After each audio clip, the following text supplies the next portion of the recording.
ابراہیم کی بلاہٹ اور اس کی تابعداری، اور اعمال 7 باب 1 سے 8 میں لکھا ہے کہ خدا نے ابراہیم کو بلایا اور اسے اس حکم کے وسیلہ سے الگ کیا جو اس نے اسے دیا تھا۔ اور ہم نے تخلیق کی کائنات میں مختلف چیزوں کی علیحدگی کے تعلق سے بات کی تھی، جیسے خشکی اور سمندر، نور اور تاریکی۔ اور لیکن ہم ابراہیم کی زندگی میں بھی کئی ایک واقعہ دیکھتے ہیں جس میں خدا نے اسے کئی چیزوں سے الگ ہونے کا حکم دیا۔ ہم اس حکم کے بارے میں دیکھیں گے جو خدا نے اس سے مختلف چیزوں سے الگ ہونے کے لیے دیا تھا۔ غلطیوں 5 باب 19 سے 21 کو ہم پڑھیں گے خدا کے کلام میں سے۔ غلطیوں 5 باب 19 سے 21۔ اور یہاں پر ہم خدا کے کلام پہ پڑھتے ہیں۔ خدا کے کلام میں لکھا ہے، اب جسم کے کام تو ظاہر ہے، یعنی حرام کاری، ناپاکی، شہوت پرستی، بت پرستی، جادوگری، عداوتیں، جھگڑا۔ یہاں پہ لکھا ہے کہ ایسے کام کرنے والے خدا کی بادشاہی کے وارث نہ ہوں گے۔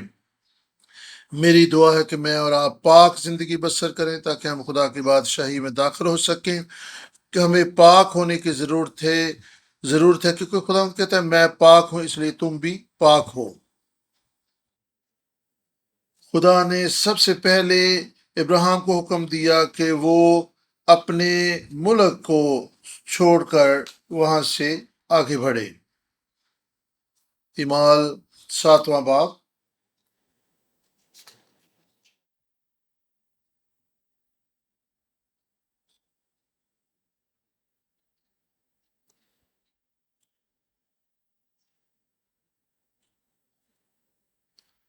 اور یہاں پر اس حوالہ میں ہم دیکھتے ہیں کہ خدا نے اس سے کہا کہ تو اپنے ناطے داروں اور رشتہ داروں کو چھوڑ اور اس ملک میں جا جو میں تجھے بتاؤں گا۔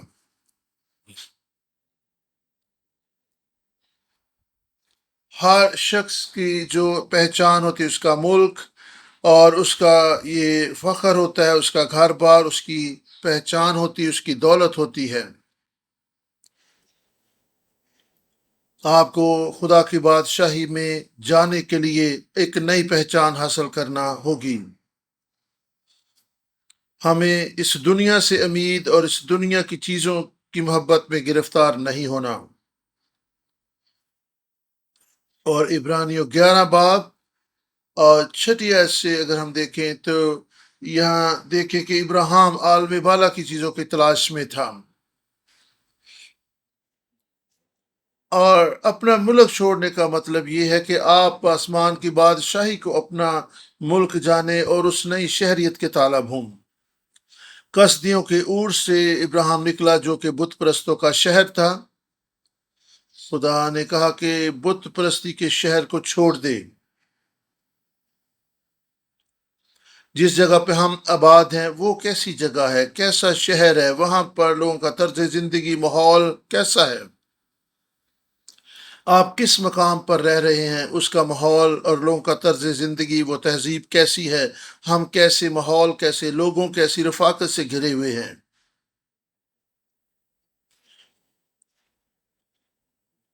کون سے بت ہماری زندگی میں موجود ہیں۔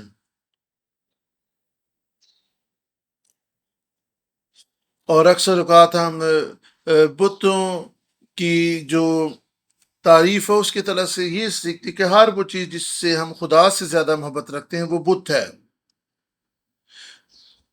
ہم اپنا وقت، اپنا روپیہ، اپنی توجہ کہاں لگائے ہوئے ہیں،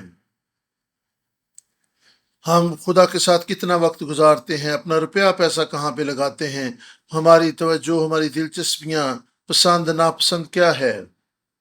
ہاں، آپ کی زندگی میں سب سے بڑا بت کون سا ہے؟ آپ کی زندگی میں سب سے بڑا بت کون سا ہے؟ اور آئیڈل میں سب سے بڑا بت جو ہے، آئیڈل اگر آپ لکھیں تو سب سے پہلے آئی ہے، اس کا مطلب آپ کی خود ہی، آپ کی میں ہی سب سے بڑا بت ہے۔ دوسری بات، خدا نے کہا کہ اپنے باپ کے گھر کو چھوڑ دے۔ پیدائش 12 باب 1۔ اور باپ کا گھر جو ہوتا ہے وہ آپ کی شخصیت، آپ کا طرز زندگی اور آپ کا بھروسہ ہوتا ہے، اور خدا چاہتا تھا کہ اس کا بھروسہ اور توکل اس کے باپ کا گھر نہیں بلکہ خدا کی ذات ہی اس کا بھروسہ بن جائے۔ آپ جس گھر میں پیدا ہوتے ہیں، آپ کا کردار، آپ کی شخصیت وہاں پہ پروان چڑھتی ہے، اور اس گھر کو چھوڑنا بہت مشکل ہوتا ہے، لیکن اور یہاں پہ خدا نے اسے کہا کہ اپنے باپ کے گھر کو چھوڑ دے، اور گویا اس طرح سے تھا، خدا اسے کہہ رہا تھا کہ اپنے باپ کو پیچھے چھوڑ اور آگے بڑھ۔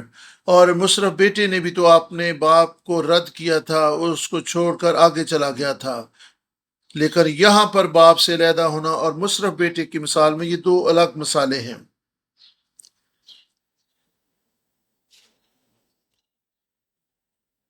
اور خدا یسوع مسیح نے کہا کہ جو کوئی میرے پیچھے آنا چاہے وہ اپنے ماں باپ، بہن بھائیوں، ہر ایک چیز کو چھوڑے، یعنی وہ مجھ سے زیادہ ان سے محبت نہ رکھے، کیونکہ ہمارا روحانی باپ ہے اور وہ چاہتا ہے کہ ہم دنیا کی ہر ایک چیز سے زیادہ اس سے محبت رکھیں۔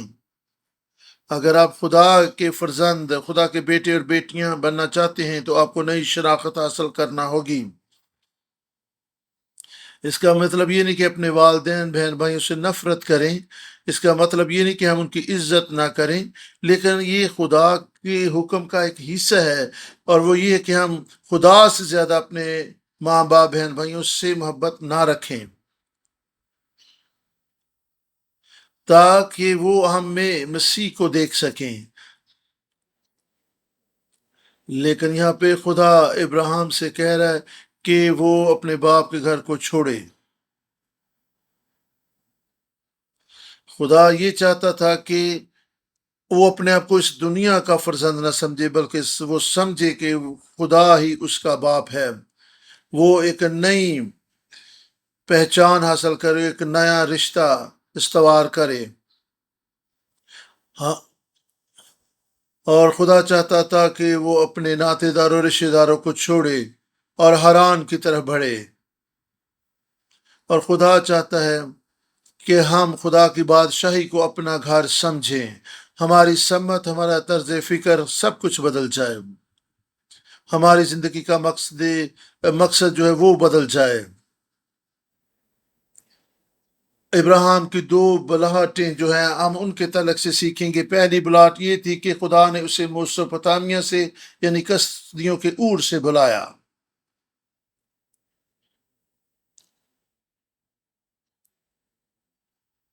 ابراہیم کی دو بلاہٹیں، خدا نے دو دفعہ ابراہیم کو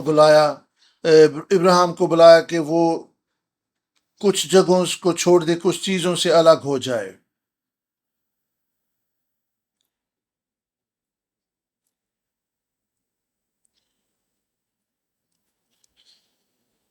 پہلی بلاہٹ تھی کہ وہ کسدیوں کے اونٹ سے الگ ہو جائے۔ پہلے بھی ہم اس حوالہ کو پڑھ چکے ہیں، دوبارہ سے اس حوالہ کو ہم پڑھیں گے۔ 7 باب 2 اور 3 آیت۔ اس نے کہا، اے بھائیوں اور بزرگوں، خدا ذوالجلال ہمارے باپ ابراہیم پر اس وقت ظاہر ہوا جب وہ حران میں بسنے سے پیشتر میسوپوٹامیہ میں تھا، اور اس سے کہا کہ اپنے ملک اور اپنے کنبے سے نکل کر اس ملک میں چلا جا جسے میں تجھے دکھاؤں گا۔ خدا آسمانی نقطہ نظر سے اس سے کلام کر رہا تھا، اور اس پر وہ کسدیوں کے ملک سے نکل کر، چوتھی آیت سے، اس پر وہ کسدیوں کے ملک سے نکل کر حران میں جا بسا، اور وہاں سے اس کے باپ کے مرنے کے بعد خدا نے اس کو اس ملک میں لا کر بسا دیا جس میں تم اب بستے ہو۔ پیدائش 11 باب۔ تارا نے ابراہیم کو لیا اور اس کے ساتھ حران کے بیٹے لوط کو بھی لیا، جو کہ اس کا پوتا تھا، اور پھر ساری کو جو اس کی بہو تھی لیا، اور ابراہیم کے ساتھ اور اس کی بیوی کے ساتھ وہاں سے چل دیا، اور وہ کسدیوں کے اور سے روانہ ہو کر ملک کنعان میں آئے۔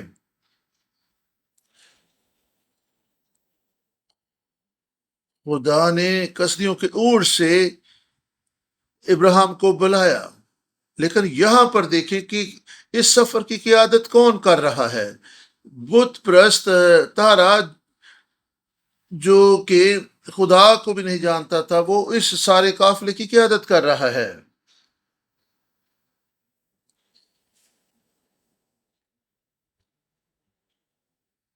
ہم پہلے ہی دیکھ چکے ہیں کہ تارا کتنے برس زندہ رہا، اور تارا کا باپ نحور تھا اور نحور کا باپ سروج تھا، اور ان کی عمریں زیادہ نہیں تھی۔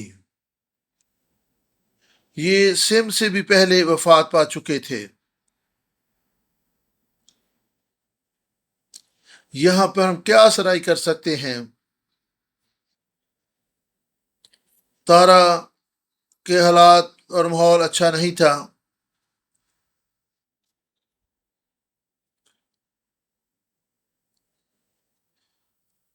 حران دریا کر عبور کر کے حرون جانے سے پہلے، اور وہاں پر انہیں ابر جو تھا، جو وہاں پر پہلے ہی آباد تھا، اور انہیں دریا عبور کر کے وہاں پر پہنچنا تھا جہاں اب ابر رہتا تھا، اور ملک کنان جاتے وہ حران رکے۔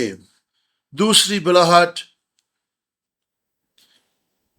جب ابراہیم حران میں تھا، خدا نے اس کو پھر بلایا، اور پھر امال 7 باب 4 آیت میں لکھا کہ وہ کسدیوں کے اونٹ سے روانہ ہوا اور حران میں آ بسا، اور وہاں سے جب اس کا باپ فوت ہو گیا تو خدا نے اسے کہا کہ وہ اس ملک کو چھوڑے اور اب آگے بڑھے،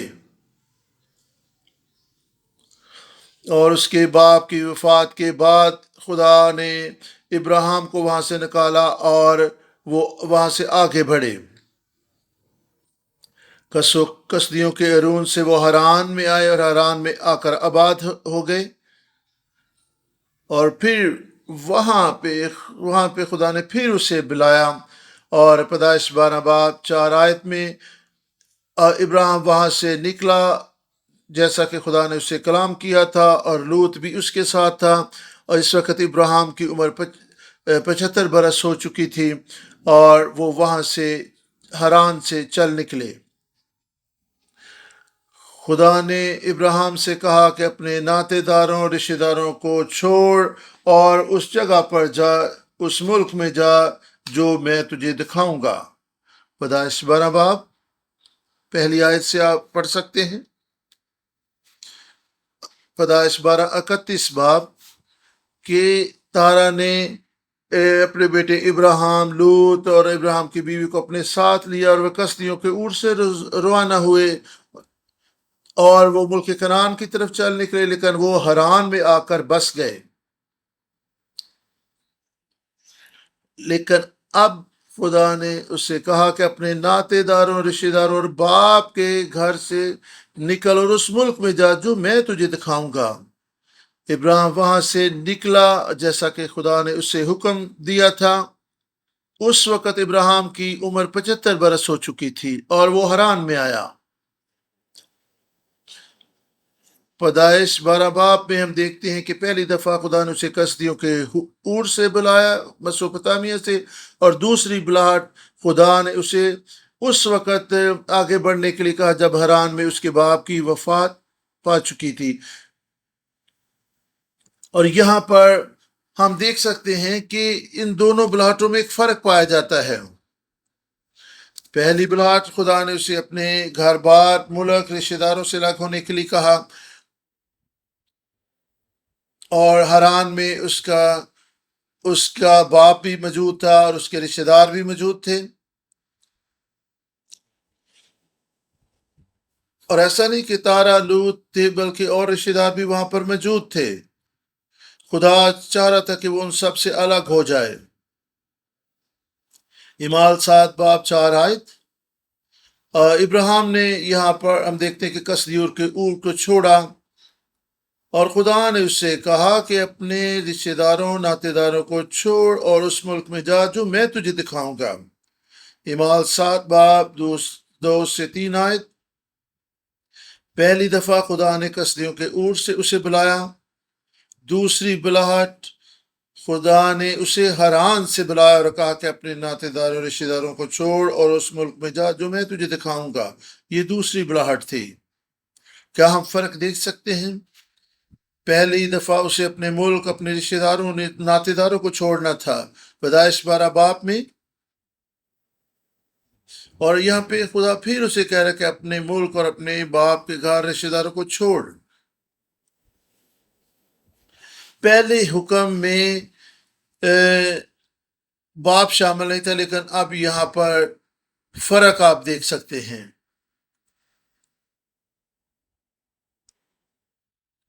دوسری بلاہٹ پیدائش 11 باب 32 آیت، اور تارا کی کل عمر جو تھی وہ 205 برس ہوئی، اور تارا نے حران میں وفات پائی۔ پہلی بلاہٹ میں تارا ابراہیم کے ساتھ گیا اور حران میں جا کر آباد ہو گیا، لیکن دوسری بلاہٹ میں حران میں تارا وفات پا چکا تھا اور ابراہیم کو اپنے باپ کے بغیر آگے بڑھنا پڑا، اور وہ اس ملک میں آیا جس میں وہ آ کر آباد ہو گئے۔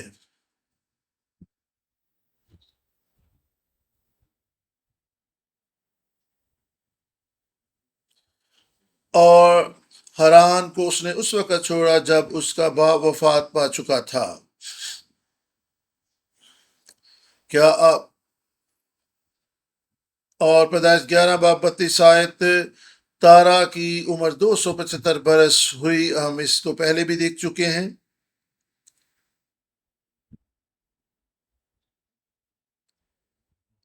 تارا 205 برس زندہ رہا اور اس کے بعد اس جہان فانی سے کوچ کر گیا۔ تارا نے حران میں وفات پائی، اور پیدائش 11:26 کے مطابق تارا 70 برس کا تھا، اور وہ وہاں پر اس سے تارا 70 برس کا تھا جب اس سے ابراہیم پیدا ہوا، اور اس کے علاوہ نحور اور حران بھی ابراہیم کے باپ تارا کے ہاں پیدا ہوئے۔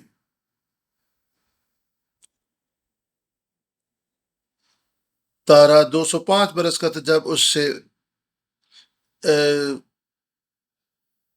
تارا 205 برس زندہ رہا۔ تارا 70 برس کا تھا جب اس سے ابراہیم، نحور اور حران پیدا ہوئے۔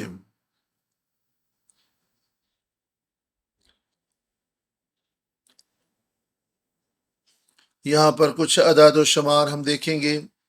205 میں سے آپ 70 نکال دیں تو یہ 135 بنتے ہیں۔ اس منطق کے مطابق تارا 70 برس کا تھا، یعنی تارا ابراہیم سے 70 برس بڑا تھا۔ تارا نے 205 برس کی عمر میں وفات پائی۔ تارا ابراہیم نے 135 برس کی عمر میں حران کو چھوڑا، اور پیدائش 12 باب 4 آیت بیان کرتی ہے کہ حران سے جب ابراہیم نکلا تو اس کی عمر 35 برس تھی۔ کیا آپ سمجھتے ہیں کہ بائبل مقدس میں کوئی غلطی ہو سکتی ہے؟ نہیں، بائبل مقدس لاخطا خدا کا کلام ہے، اور یہ بالکل اٹل ہے۔ کیا بائبل مقدس میں کوئی غلطی ہو سکتی ہے؟ ہرگز نہیں۔ ابراہیم پاک نے اس طرح کی چیزوں پر بڑی سیر حاصل گفتگو کی ہے۔ اگر آپ ابراہیم پاک کی لکھی کتب کو پڑھیں تو آپ کو یہ سارے فرق جو ہیں وہ بالکل کلیئر طور پہ سمجھنے میں مدد ملے گی۔ آپ جب بائبل مقدس کی کچھ آیات میں تضاد دیکھیں تو آپ فکر مند نہ ہوں۔ ابراہیم 75 برس کی عمر میں، پیدائش کی کتاب بیان کرتی کہ 75 برس کی عمر میں وہ سفر پہ روانہ ہوا۔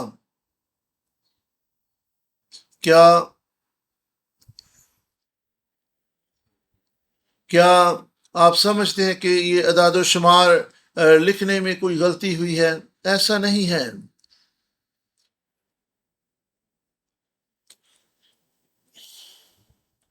اور جو کچھ خدا کے لوگوں کو خدا کی طرف سے رہنمائی ہوئی، انہوں نے لکھا ہے اور بائبل مقدس لا خطا ہے۔ اعمال 7 باب 4 آیت میں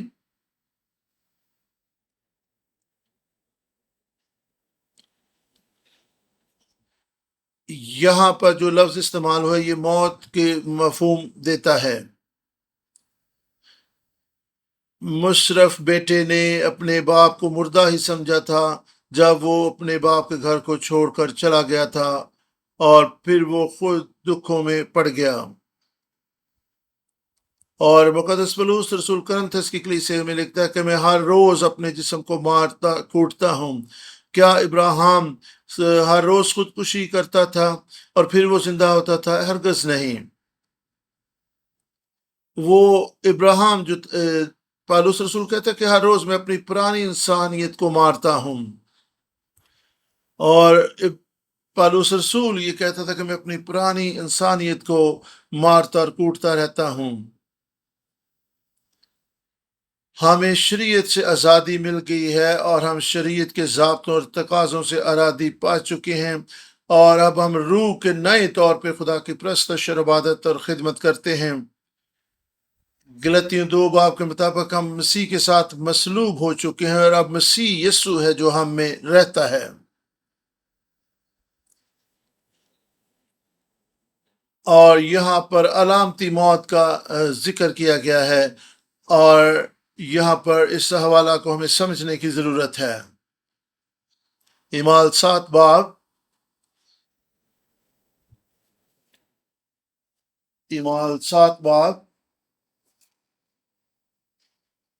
اور 15 آیت کو ہم پڑھیں گے۔ یہاں پہ خدا کے کلام میں لکھا ہے، اور یعقوب مصر میں گیا، وہاں وہ اور ہمارے باپ دادا مر گئے، اور وہ شہر سکہ میں پہنچائے گئے اور اس مقبرہ میں دفن کیے گئے۔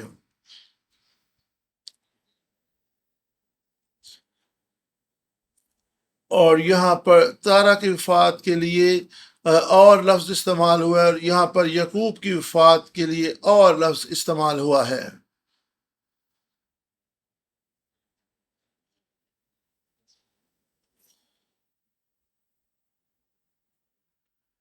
اور یونانی لفظ جو اعمال 7 باب 4 آیت میں موت کے لیے استعمال ہوا ہے اپوتھونیسکو ہے، لیکن رومیو 7 باب 6 آیت، پہلا کرنتھیوں 15 باب 31 آیت میں الگ سے یونانی لفظ استعمال ہوا ہے۔ تارا کا مطلب ہے تاخیر کرنا اور ملتوی کر دینا۔ وہ خدا کی مرضی کو اس نے التوا میں ڈال دیا۔ متی 10 باب 37 آیت،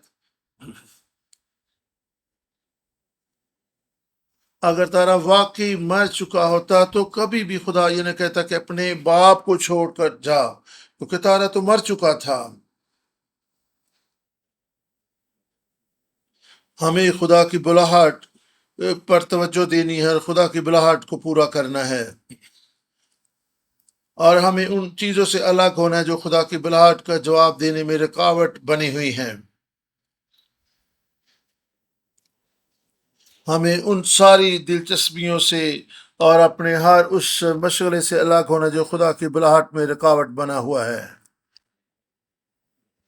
آپ کی زندگی میں کون سا تارا موجود ہے جو آپ کو آگے بڑھنے سے روکے ہوئے ہے اور خدا کی بلاہٹ کی تکمیل میں رکاوٹ ہے؟ خدا نے سے کہا کہ اپنے باپ کے گھر کو چھوڑ اور اس ملک میں جا جو میں تجھے بتاؤں گا۔ خدا نے کہا کہ اب سے میں تیرا باپ ہوں، اور یہ دنیا، یہ ملک تیرا شہر نہیں ہے۔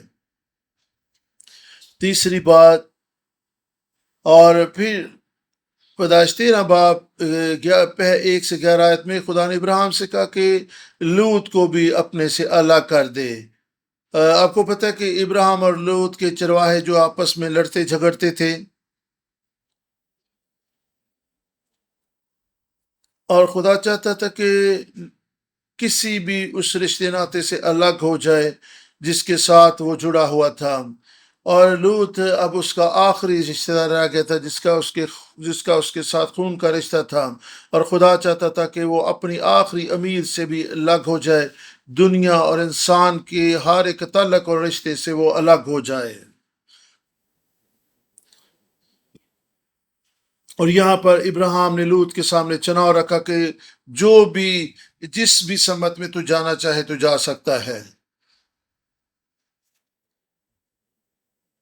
ابراہیم نے لوط کو یہ چوائس دی کہ وہ پہلے انتخاب کرے، اور آپ دیکھ سکتے کہ لوط نے اچھی سرزمین کا چناؤ کیا۔ پیدائش 13 باب 11 آیت میں، اور یہاں پہ دیکھ سکتے کہ ابراہیم نے پہلے اسے چناؤ کرنے کا موقع دیا۔ اس دنیا کی اچھی چیزوں کا انتخاب بڑی بات نہیں ہے، بڑی بات یہ ہے کہ جہاں خدا آپ کے ساتھ جائے، جو خدا چیزیں آپ کو دے وہ آپ کے لیے باعث برکت ہوں گی۔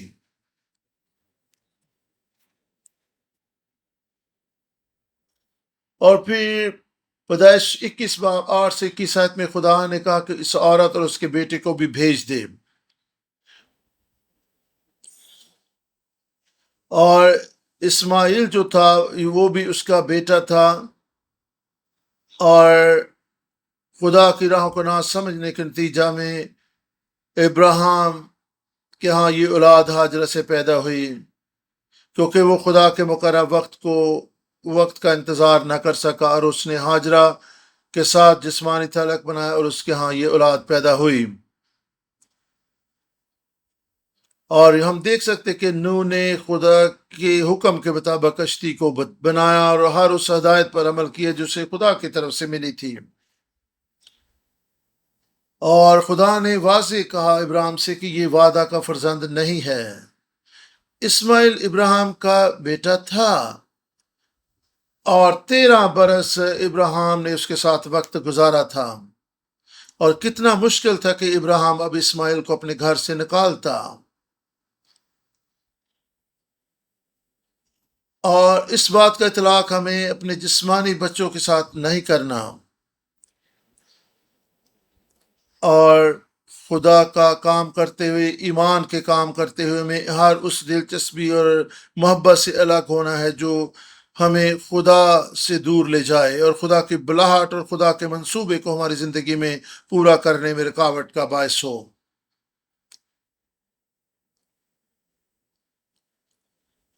ہر وہ چیز جو ہماری توجہ کو اپنی طرف کھینچ لے۔ ابراہیم کا بیٹا اسحاق جو مسیح یسوع کو پیش کرتا ہے، کیا آپ دونوں بیٹوں کو اپنے ساتھ رکھیں گے؟ اور وہ بیٹا جو نافرمانی کے سبب سے پیدا ہوا یا وعدہ کا فرزند؟ اور خدا نے کہا کہ اس بیٹے کو جانے دے کیونکہ یہ وعدہ کا فرزند نہیں ہے، اور خدا نے اس بیٹے کو اسحاق ابراہیم کے پاس رہنے دیے جو وعدہ کا فرزند تھا، اور اسماعیل اگرچہ اس کا بیٹا تھا اور اس کو الگ کرنا اس کے لیے مشکل تھا، لیکن یہ ابراہیم نے خدا کے مقررہ وقت کا انتظار نہ کی، اس لیے اس سے یہ غلطی ہوئی۔ خدا چاہتا تھا کہ وہ توبہ کرے اور اس بیٹے کو اور اس کی ماں کو جانے دے اور پھر سے خدا کے وقت کا انتظار کرے۔ اور غلطی 4 باب 30 آیت خدا کے کلام میں لکھا ہے، کیا لکھا ہے؟ خدا نے کہا کہ اس لونڈی اور اس کے بیٹے کو نکال دے کیونکہ یہ تیری میراث کا وارث نہ ہوگا۔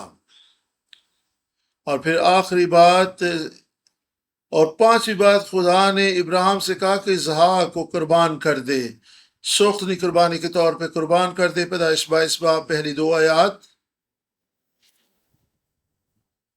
اور اسماعیل بھی نکالا جا چکا تھا، لوط الگ ہو چکا تھا، اور اب خدا ابراہیم کو اسحاق قربان کرنے کے لیے کہہ رہا تھا، اور خدا نے اسے کہا کہ اس بیٹے کو لے اور اس پہاڑ پر جو میں تجھے بتاؤں گا جا کر سوختنی قربانی کے طور پر پیش کر دے۔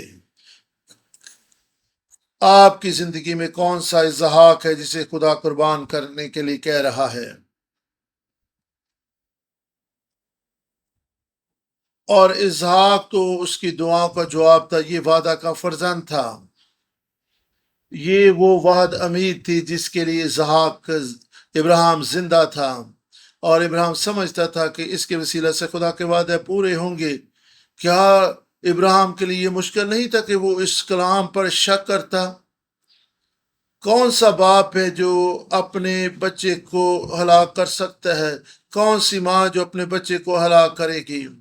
کون سی والدین جو اپنے بچوں کو سوختنی قربانی کے لیے دے دیں گے؟ اس سے ہٹ کر اور انسانی جذبات اور احساسات سے ہٹ کر خدا اسے کہہ رہا تھا کہ تو اس کو قربان کر دے۔ ابراہیم کہہ سکتا تھا کہ نہیں نہیں خداوند ایسا نہیں ہو سکتا، تو نے اس سے مجھ سے وعدہ کیا کہ میں تجھے بڑی قوم بناؤں گا، ایسے نہیں ہو سکتا، ابھی تو اس کی شادی بھی نہیں ہوئی۔ خداوند کس کے وسیلہ سے تو میری نسل کو بڑھائے گا؟ اگر میں اس کو مار ڈالوں گا تو پھر تیرا عہد، تیرے وعدے کس طریقے سے پورے ہوں گے؟ کیسے میں ایک بڑی قوم بنوں گا؟ کیسے میری اولاد ستاروں کی مانند ہوگی؟ کیا ہماری زندگی میں بھی ایسے وقت آتے ہیں جب ہم اپنی عقل سمجھ کے ساتھ خدا کے سامنے دلائل پیش کرتے ہیں؟ کیا ہم ایسے رشتے ناتوں سے الگ ہونا چاہیں گے جو خدا سے بڑھ کر ہماری زندگی میں ہیں؟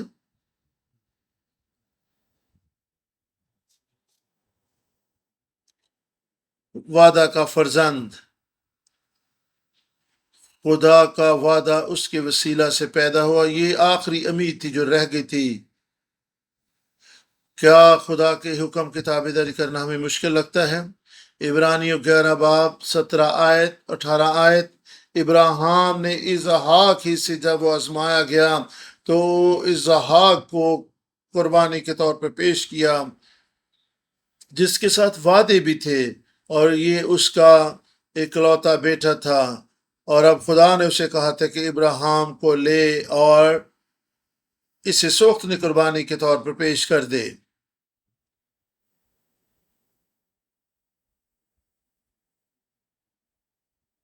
حاصل کلام، ابراہیم کی تابعداری کا بھید۔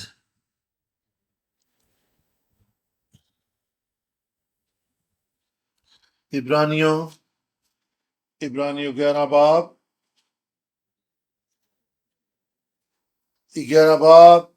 19 آیت میں اس کے کلام، خدا کے کلام میں اس طرح سے ہم پڑھیں گے۔ عبرانیوں 11 باب وہاں پہ آپ 19 آیت میں دیکھیں تو وہاں پہ لکھا کہ اس نے یہ سمجھا کہ خدا سے مردوں میں سے زندہ کرنے پر بھی قادر ہے، اور اسحاق مسیح یسوع کی تصویر ہے۔ اور اس دور میں تو مردوں میں سے زندہ ہونے کا کوئی تصور اور خیال بھی نہیں تھا، اور خدا نے اس کو فہم و فراست عطا کی، اور اس کا یہ ایمان تک کہ خدا سے مردوں میں سے بھی زندہ کرے گا۔ اور ابراہیم نے خدا کی تابعداری کی اور اسحاق کو سوختنی قربانی کے طور پر پیش کر دیا۔ یہ بڑا مشکل کام ہے۔ پہلی 4 علیحدگیوں میں خدا اس کی تربیت کر رہا تھا، تاکہ وہ آنے والے وقت میں درجہ بدرجہ مختلف چیزوں سے الگ ہونے کے لیے تیار ہوتا چلا جائے، اور مقصد یہ تھا کہ وہ خدا کے کلام پر توکل کرے، خدا کے کلام پر ایمان رکھے، اور خدا کے کلام کی تابعداری کرے، اور خدا ہماری زندگی میں بھی ایسا ہی کرتا ہے۔ اور اگر واقعی ابراہیم کا یہ ایمان تھا کہ اسحاق کو خدا مردوں میں سے زندہ کرنے پر بھی قادر ہے، تو یہ اس کا ایمان ہی تھا، ورنہ اس نے کہنا تھا خدا میری سمجھ میں تو کچھ نہیں آ رہا کہ خدا تو کیا کہہ رہا ہے۔ اور خدا مختلف سمتوں میں دیکھنے کی قدرت رکھتا ہے، اور اس کی قدرت عجیب ہے۔ ہم انسان ہوتے صرف ایک سمت میں دیکھتے ہیں، لیکن خدا ہر سمت میں دیکھنے کی قدرت رکھتا ہے۔ اور ابراہیم ایمان لایا اور اس نے کہا خدا میرا ایمان ہے کہ تو اسے مردوں میں سے زندہ کرنے کی قدرت رکھتا ہے۔ خدا تو جو کچھ کہتا ہے میں کروں گا، اور خدا تو ہی اپنے کلام اور وعدوں کو پورا کرے گا۔ کیا ہماری زندگی میں ایسا ایمان ہے؟ کیا ایسا ایمان رکھنا آسان کام ہے؟ ابراہیم کی تابعداری کا بھید۔ اور ابراہیم جانتا تھا کہ اس کی زندگی خدا کی مخلصی کی طریق کا حصہ ہے، مخلصی کی طریق کے منصوبے کا حصہ اس کی زندگی ہے، اور اس بات پر اس کا مضبوط ایمان تھا۔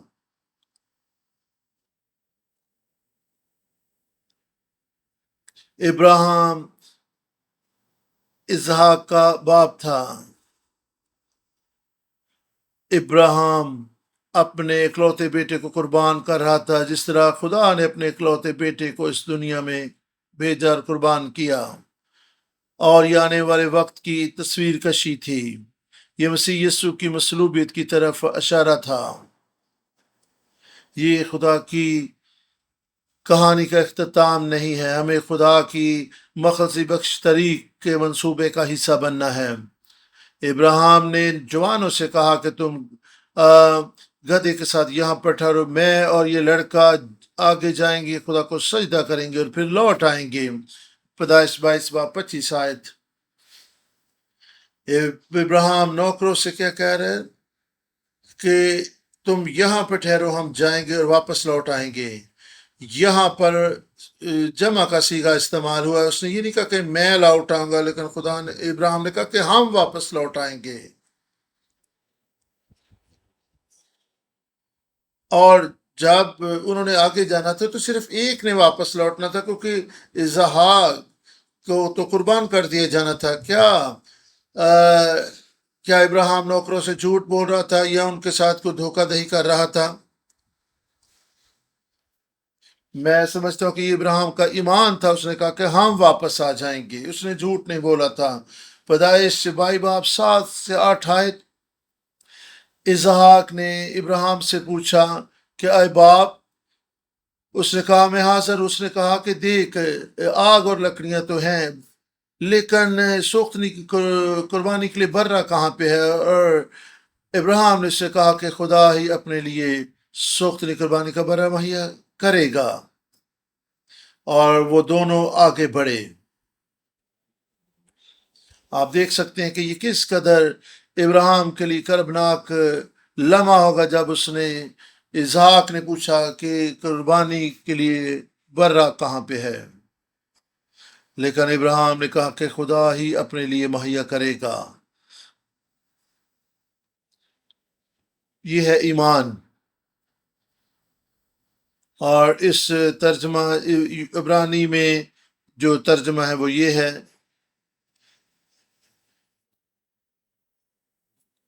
اور یہاں پہ ترجمہ یہ ہے کہ خدا ہی سوختنی قربانی کے لیے برے کو دیکھے گا۔ پیدائش 22:13 آیت۔ ابراہیم نظر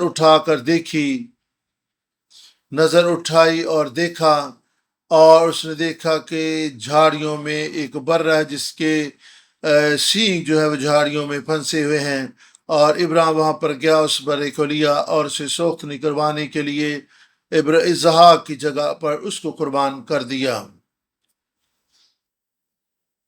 اور بیہائنڈ، پیچھے کے لیے جو عبرانی لفظ استعمال ہوا ہے وہ ہے اچار، اور اس کا معنی ہے اس کے بعد، آنے والے وقت میں۔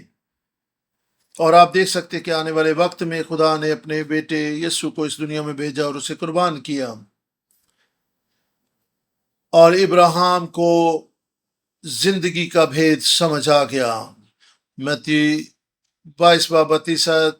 میں ابراہیم، اسحاق اور یعقوب کا خدا ہوں، اور وہ تو زندوں کا خدا ہے نہ کہ مردوں کا۔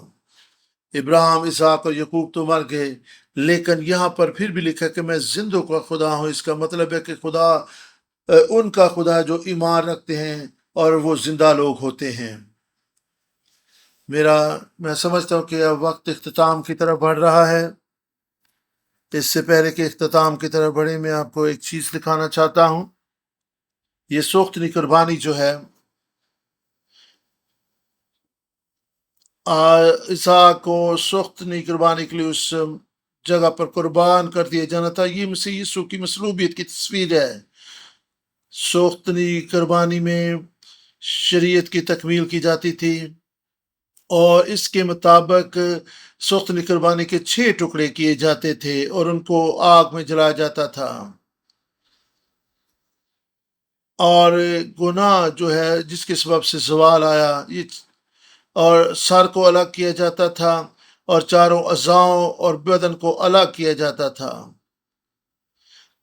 اور بدن کو جانور کے بدن کو کھول کر اندر سے انتڑیاں اور گوبر اور چیزیں نکال دی جاتی تھیں، اور یہ مصلیب کی طرف اشارہ ہے۔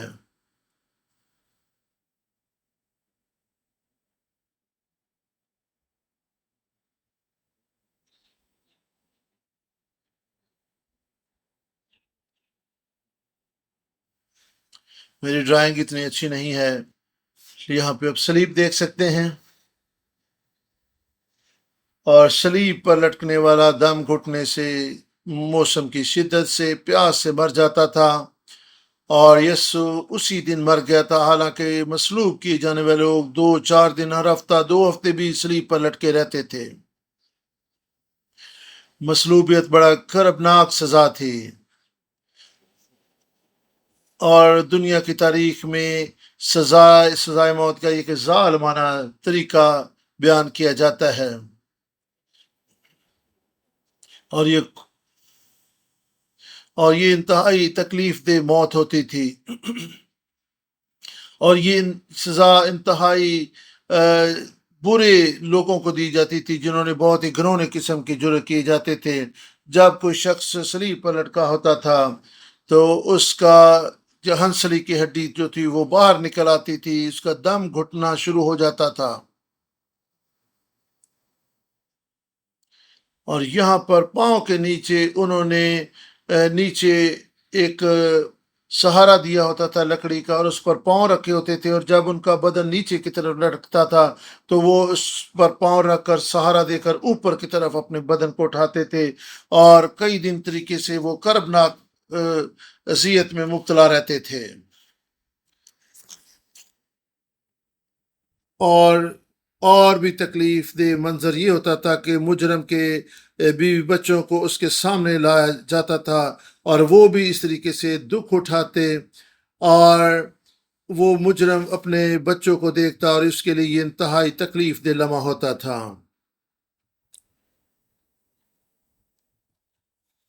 اور یہ سارا منظر مجرم کے لیے اور اس کے گھرانے کے لیے بھی انتہائی تکلیف دہ ہوتا تھا۔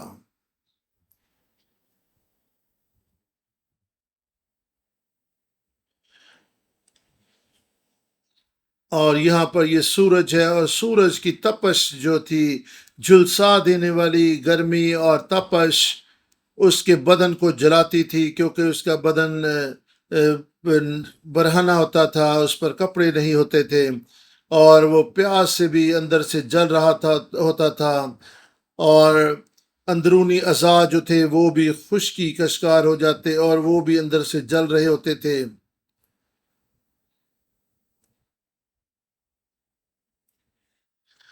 اور اس طرح یہ موت جو تھی یہ جلا کر سزا ایسی تھی کہ جلا کر مجرم کو مار دیتی تھی، اور خداوند یسوع مسیح جب مصلوب کیا گیا، اس کے ہاتھ کی کیلوں سے جڑے ہوئے تھے، پہلو پر جو تھی وہ نیزہ گھونپا گیا، اس کے پاؤں میں بھی کیل ٹھونکے ہوئے تھے۔ خداوند یسوع مسیح مصلوب ہوا، اور یہ پرانے عہد نامے میں بھی دیکھیں تو یہ ایسے ہی تھا جیسے وہ سوختنی قربانی کے لیے پیش کر دیا گیا۔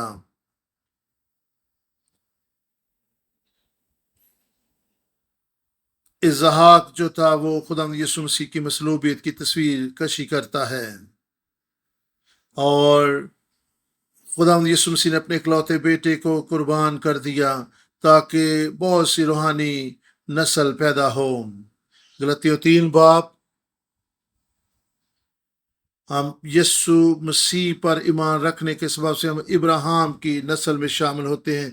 مسیح کی موت کے وسیلہ سے بہت سے جو بچے ہیں وہ پیدا ہوئے، روحانی طور پر ایک نئی نسل اٹھ کھڑی ہوئی۔ یسوع مسیح مر گیا تاکہ ایک نئی نسل پیدا ہو۔ آئے ہم دعا کریں۔ آسمانی باپ، تیری شکر گزاری کرتے ہیں اس وقت کے لیے جو تو نے ہمیں دیا، تاکہ ہم ہم خدا یسوع مسیح کی قربانی پر غور کر سکیں، جس کے تعلق سے پرانے عہد نامہ میں خدا تو نے ہمیں کئی تصویریں دکھائیں۔ اسحاق اور ابراہیم کی زندگی کے لیے بھی تیرا شکر ہو کہ تو نے اپنے بیٹے یسوع کو اس دنیا میں بھیجا، تیرا شکر ہو تاکہ وہ ہمارے لیے قربان ہو جائے، وہ مر جائے تاکہ ہم زندہ رہیں۔ او خدا اس کے مرنے اور جی اٹھنے میں ہماری امید ہے۔ خدا تیرا شکر ہو کہ تو ہی وہ خدا ہے جو ہمارا باپ ہے۔ ہم اپنی زندگیاں خدا تجھ پر توکل اور بھروسہ کرتے ہوئے گزار سکتے ہیں۔ ہم تجھ پر ایمان رکھتے زندگی گزاریں کہ تو ہی ہمارا مخلصی دینے والا ہے۔ ہم اس زندہ ایمان کے لیے خدا تیری شکر گزاری کرتے کہ مسیح یسوع کا خون ہم میں سے ہر ایک پر ہے اور ہمارے گناہوں کو دھوتا ہے۔ او خدا سنگاپور قوم کو، ہمارے گھرانوں کو، کلیسیاں کو برکت دے، پاکستان کو برکت دے، یسوع کے نام میں آمین۔